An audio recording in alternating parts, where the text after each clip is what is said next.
Hello everybody, welcome back to the 4th episode of Farsight Scouting. Dark Tider wrote, "One track I'm really curious about is Gamma with ranged, max 1 hit, and no physical restrictions, where you can deploy Vitruvius, Sho'syl, Azrael, Isaak, and Sibyll, all at gold 1 35-35, which should be doable for more people to level in time." Well, Dark Tider, your wish is my command. So in this episode we'll be going into the Gamma track for the first time. We face off against the orcs, and they got tired of losing, so they brought their pet squigs along.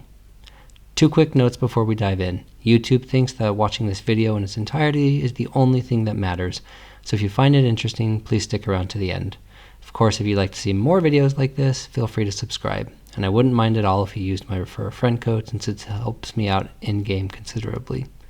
The other note is on the game I'm using. You might be confused how I'm able to use certain characters that are exactly what a user asked for. As an official content creator for Tacticus, I have access to a test build of the game and to test servers, meaning that I can tweak characters, set their ranks, rarities, etc., and I can also obviously play the battles before the event starts. Oh, fun fact, I'm close to 1,000 subscribers. Once I hit that mark, Snowprint will give me a new code to share with everyone. With that out of the way, let's talk about our heroes. As mentioned previously, everyone is gold 1 35-35, and I'm running Epic 9 equipment on everyone. Now, I wouldn't really call this the best team. It does have a summoner in Isaak and a repeatable summoner in Sho'syl, but Azrael is pretty meh, Sibyll is super squishy, and Vitruvius is a great raid character, but he's a mechanic, not a healer, so he can only look after himself. Anyways, let's dive into everyone.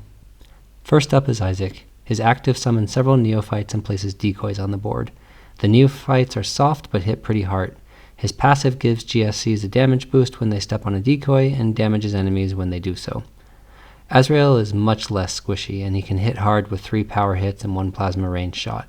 His active can hit up to 3 units and suppress them. His passive increases block chance, but is entirely RNG based. To be honest, I wouldn't recommend ranking up Azrael if you can avoid it.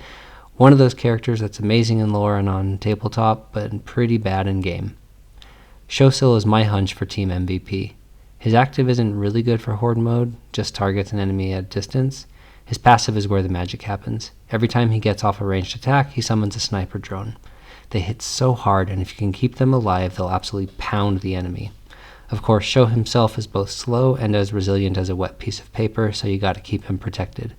Much easier said than done against those range 3 grot tanks. Sibyll is the weak link of the bunch. On paper, she should be good. She does psychic damage, so she gets smite, but she's even less resilient than Sho, and her active is super meh. Her passive theoretically helps with damage reduction, but the grot tanks shoot right over your wall and kill her, or the orc boys' bombs hit her and kill her.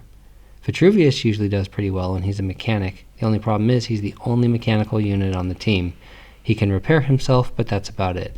His passive is a raid ability, dealing extra hits, but since you need to one-shot baddies with everyone or you get overwhelmed, it's out of place in horde mode. His active can be used once, dealing some damage to all enemies in a straight line and contaminating the hexes, but again, it's a one-time thing. Anyways, enough of my whining, let's check out the battles. Given that we're finally fielding a full 5-person team and they're all gold 1, I would be really surprised if they couldn't clear 8 or even 9 since we have 2 summoners. But let's start with 7 just to be sure. And just like I predicted, they wouldn't have any trouble. The neophytes easily handle the battle for you, and Sho's drones come in handy for those AFKers out there. Battle 8 surprised me a bit. Isaac's neophytes were still one-shotting tanks. They didn't last too long, but they took the pressure off while they were around. Once the neophytes died, my main focus was on keeping Sho and, well, everyone else in the trenches to minimize damage, keeping Sho safe in the background to let his drones help out, and then prioritizing proccing battle fatigue where possible. To be honest, I'm surprised that everyone survived. I would have expected at least one of them to fall. Battle 8 cleared, on to Battle 9. I consider everything from here on out to be a bonus, but I still wanted to play carefully and try to clear the battle.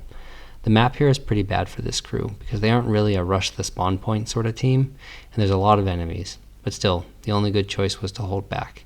If I learned one lesson from this battle, it's to fire first with Sho if you aren't 100% sure you're going to overkill a nearby squig, since they kept bouncing into him and proccing his close combat weakness. At about halfway through the battle, Azrael fell along with Isaak, whose neophytes didn't survive 2 rounds.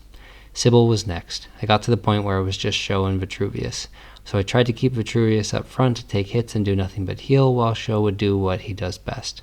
Got surrounded by a ton of multiplying grots, but managed to sneak Sho away onto high ground and proc a bunch of battle fatigue, eventually walking away victorious. Battle 10 might be possible, but I couldn't do it. Skill issue, I know. The map is friendly to ranged hitters, with 2 choke points on the east and northwest to keep your units from getting swarmed, but the damn grot tanks just hit too hard. Things looked okay for a bit, but Vitruvius couldn't hold the northwest, and as soon as that happened, it was all downhill. Still, I think getting through Battle 9 is pretty decent. What do you think? Dumping some energy into these units to nail 3 restrictions with 1 token? Or saving the energy for better horde characters? Let me know in the comments. I'm always curious what everyone is thinking. With that, thank you so much for watching, and I'll see you again for episode 5 of Farsight Scouting.